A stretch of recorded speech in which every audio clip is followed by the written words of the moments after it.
दुलाराय बर' फरायसा आफाद बर' हारिनि मोनसे सिनस्रि बिथा आफाद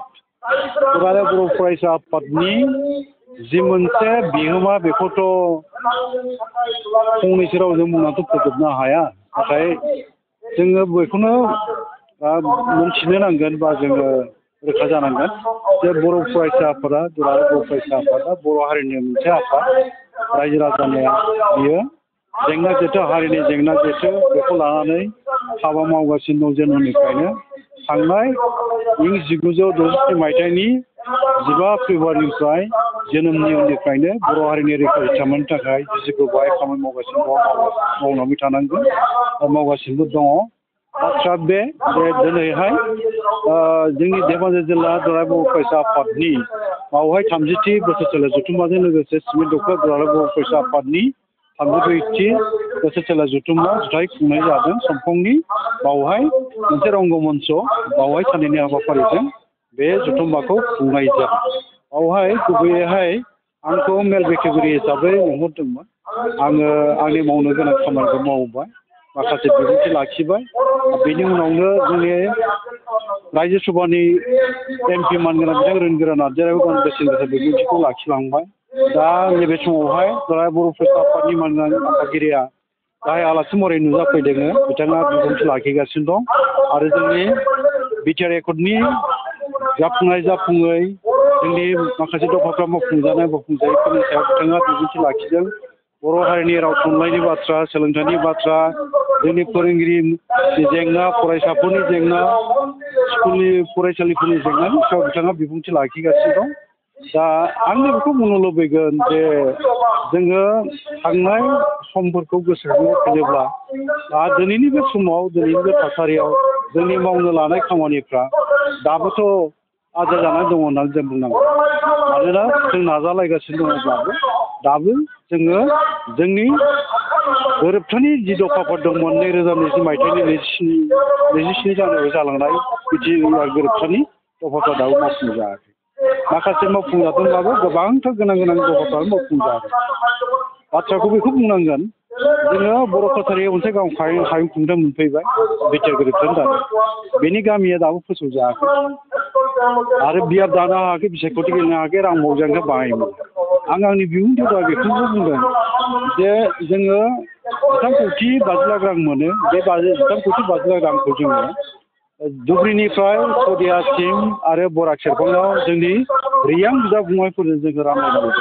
जायनि जाहोनाव जोङो लुबैनाय बायदि साननाय बायदि खामानि मावनो हायाखै बेखौ जों सिमान जायोबा जों बुंनो गोनां जायो दा फैगासिनो थानाय आसाम एसेम्बलिनि जि मोनसे जथुम्मा जागोन फेब्रुवारि दानावहाय बावहाय रां बावजानि बारायनायखौ जों लुबैदों आरो बे आसाम एसेम्बलि जथुम्मानि सिगां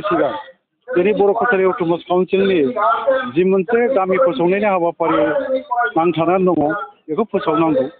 गोनां जायोबा बेखौ खोन्दो हिसाबै माने फेज वाइसआव गोदोबो सरकारा बाथ्रा होखादोंमोन सरकारा जोंनो बुंखादोंमोन बेखौ फेज वाइसआव जोङो खामानिखौ मावलांसै माने फोसावलाङो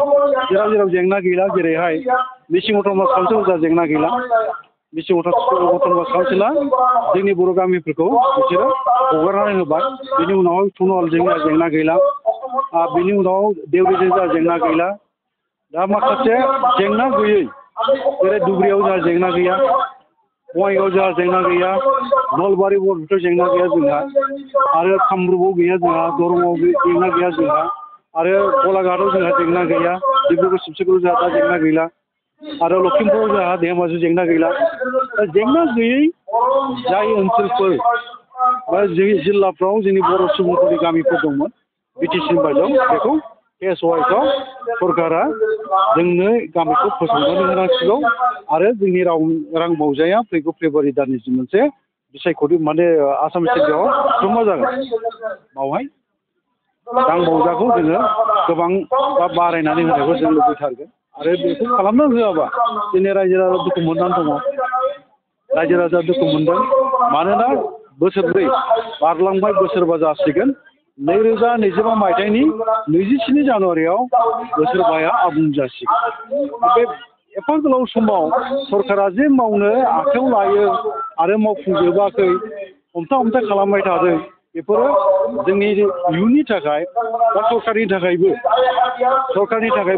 इयुनाव बे गाहाम जानाय नङा होननानै जोङो बुंनो लुबैगोन। ओंखायनो जों खावलायगोन मानगोनां डक्टर हिमन्त बिश्व शर्मा मानगोनां बिथां गिबि मन्थ्रिखौ जे जोंनि बर' कालसार कमिसननि जि मोनसे गामि फोसावनो गोनां बियाब दानो गोनां आरो जोंनि नांबावनायखौ बानायनो गोनांखौ बे हाबाखौ मावफुंनानै होथारनांगोन। मानोना बिथांनि दारैनो बुंनो थाङोबा आरो आसाम आयेन आफादनि मानगोनां बिश्व दैमारि बिथां बे सानैनि दारैनो मोगथां महर मोनफैनाया जाफुंसार जाथारदों होनोबा बांद्राय बुंनाय जाया। दा बिथाङा जेराव गावनो बर' कालसार वेलफेयार प्रम'शन काउन्सिल दादों बुंनो थाङोबा डक्टर हिमन्त बिश्व शर्मानि दारै जाफुंदों। बे बिथाङा जोंनि बर' कालसार काउन्सिलखौ नाया सोर नायगोन। आरो बिथाङानो जोंनि गारजेन, जोंनि रायजोनि गारजेन। आरो बिथाङानो जोंनि जेंना जेथोफोरखौ नायाबा जोंनि आंखालफोरखौ नायाबा सुफुंनानै होगोन। ओंखायनो जों खावलायगोन दिनैनि नोंथांमोननि बे खौरां बिजोंनि गेजेरजों जों बेखौ खावलायहरनो लुबैदों बिथांखौ बिथाङा डक्टर हिमन्त शर्मा बिथाङा जोंनि जेंना जेथो नांखानायफोरखौ थाबैनो सुस्रांना होनांगौ। बियो फैगौ 2025 मायथाइनि फेब्रुवारि दानाव जानो गोनां जि मोनसे आसाम एसेमब्लिनि सुस्रांमा जागोन बिदि फोसावना होनांगौ होननानै जोङो खावलायहरो गोख्रै बिथांखौ।